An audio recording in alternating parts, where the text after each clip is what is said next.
Donald Trump spoke at the National Rifle Association convention in Indianapolis, Indiana. And I want to walk through some moments from this to summarize my feeling watching his speech and others at this event. Horrifying. Horrified is my feeling. Because what's going on here is, and then we'll start walking through some of these clips, the organization, after we watch devastating event after devastating event, the organization that every day advocates for politicians to continue standing in the way of the very solutions to the problem that the United States experiences in a uniquely bad way compared to other developed countries, is not even in the same ballpark as what other developed countries experience in terms of gun violence. And we have way more guns and they're way less regulated than all those countries. And the organization that stands in the way of, or assists in the process of standing in the way, contributes to the politicians, pushes the narratives to stand in the way of the solutions to that very reality, then holds events like this where a former president and many others are going on stage and celebrating what the organization does. It's just so enraging. But because that's my energy up front, I don't want to just bog us all down this whole time. So let's start with two lighthearted clips. First, Trump, as we all know at this point, doesn't exactly stick to his teleprompter, which is fine for speakers to do. But whenever he starts kind of interacting with his speech, like noticing that things are in his speech for the first time, it's rather strange. Take a look. We'll eliminate the Biden ATF's ridiculous pistol brace rule, which orders law-abiding citizens to register or surrender guns with stabilizing braces. Right? Does everybody like that, or should I forget about it? I don't know. They wanted me to put that in. I guess some people are happy with it. I don't know. We'll eliminate... Oh my goodness. Do we? They wanted me to put this in there. I don't even, okay. And then this is another good example of him coming across something and being like, do I want this in the speech? I face down vile attacks from the radical left to confirm three great Supreme Court justices. You know who they are: Neil Gorsuch, Brett Kavanaugh, Amy Coney Barrett, all Amy Coney Barrett. Outstanding people.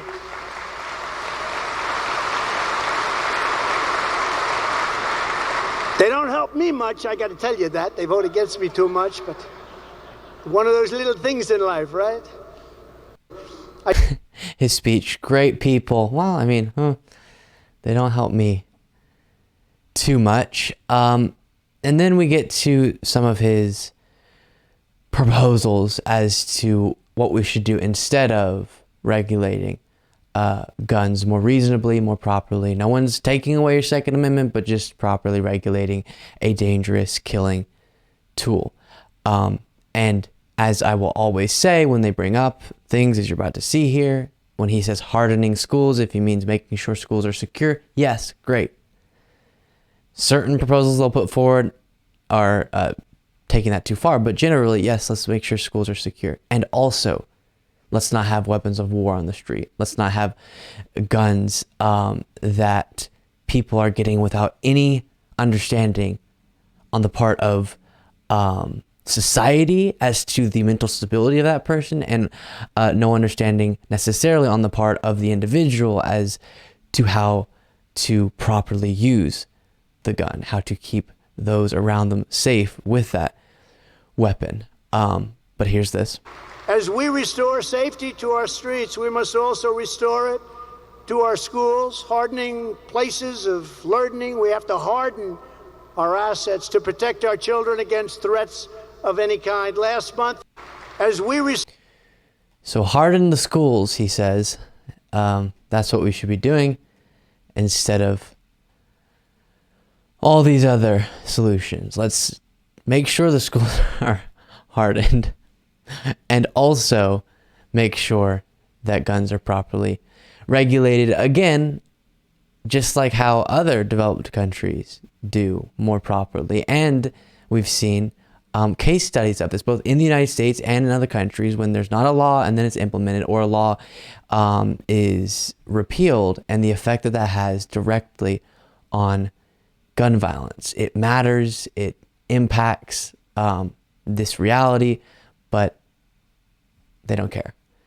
Next moment, the same line we hear so often. It has been chock full of guns for centuries, and there was no talk of massacres of school children until around the year 2000. That's when it really started. They started talking about it. This is not a gun problem. This is a mental health problem. This is a social problem. This is a cultural problem. This is a spiritual problem.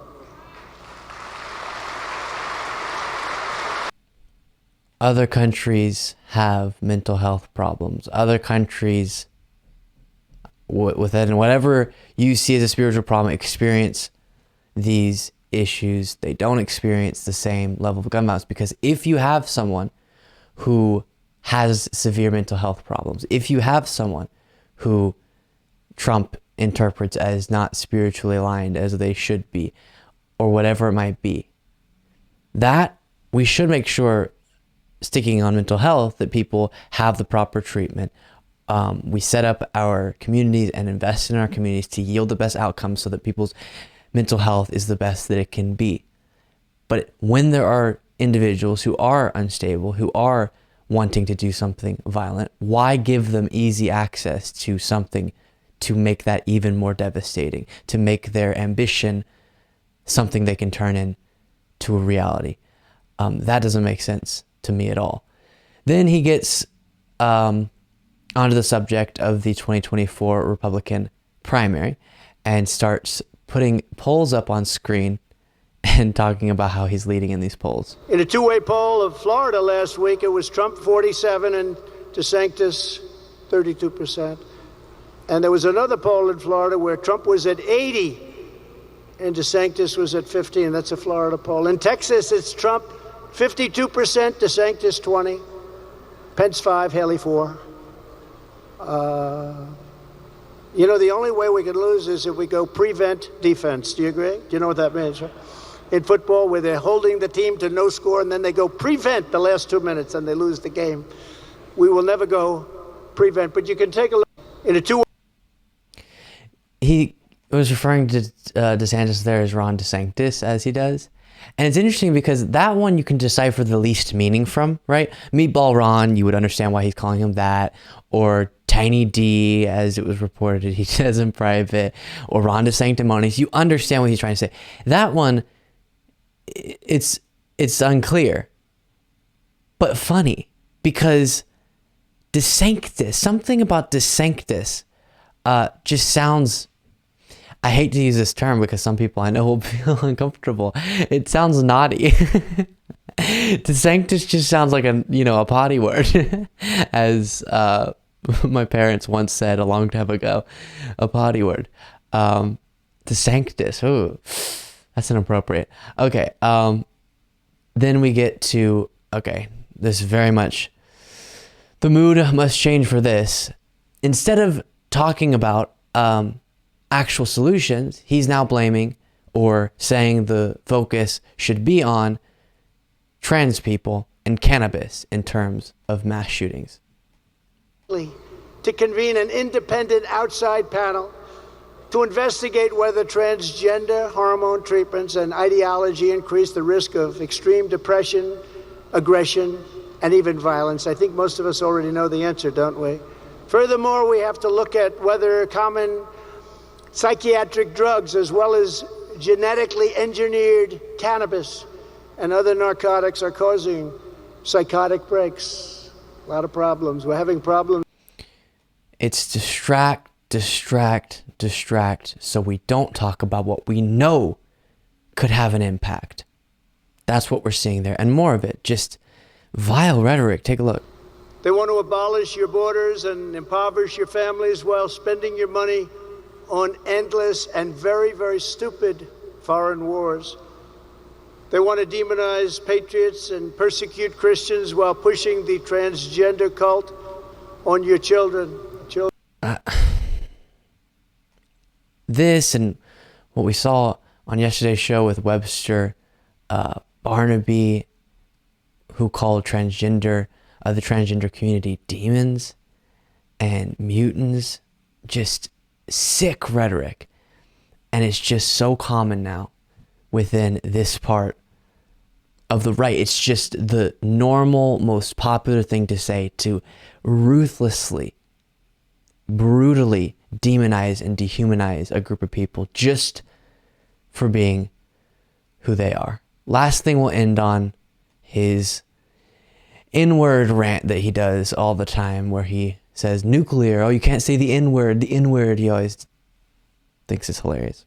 Most dangerous time in the history of our country because of the power of weaponry. And I'm not talking about rifles now. You know what I'm talking about. The N-word.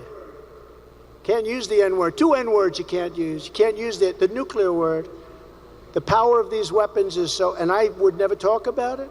I didn't talk about it, and now it's talked about every single day, including by Putin. We've talked about this more extensively in the past, but is that really the extent of his geopolitical analysis? We shouldn't be saying nuclear, now we are. Yeah, can you get a little deeper than that? Why though? Why is that in the conversation more than it's been before, which is terrifying? Because Putin is bringing it up, because Putin is alluding to that threat of nuclear action. That is why.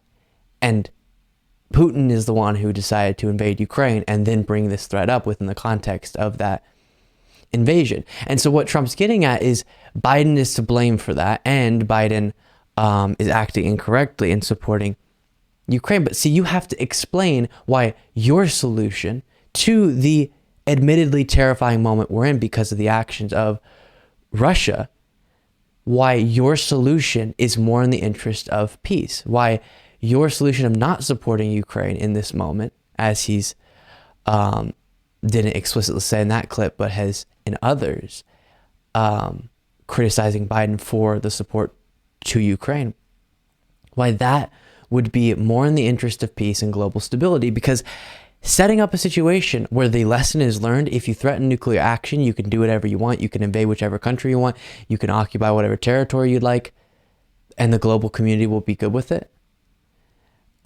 Telling Putin, yeah, okay, whatever your next venture is, just threaten nuclear war and invade long enough, and we'll give you what you want. That is going to cause a more unstable world. If Putin is so weakened and fails over and over because we help Ukraine defend themselves and then has to give up eventually, that shuts down the idea that this is the way Russia could act. Instead of saying, yeah, you did, that's exactly what you should do. Continue to do that. Continue to cause all this devastation. That is in the interest of making sure peace is not more likely. And Trump has yet to outline what his solution is specifically, how he would, as he always says, end the war in 24 hours, or how it never would have started under him, or how not, as I said, supporting Ukraine would be the better path, because of course it would not. But overall, because it's the NRA convention on the issue of gun violence, just deeply disturbing that this is what's going on. This is what a former president's up to, going to a convention and celebrating an organization that actively stands against, works to have politicians stand against the very solutions that will protect all of us, and as they always talk about, but don't actually seem to care about our children.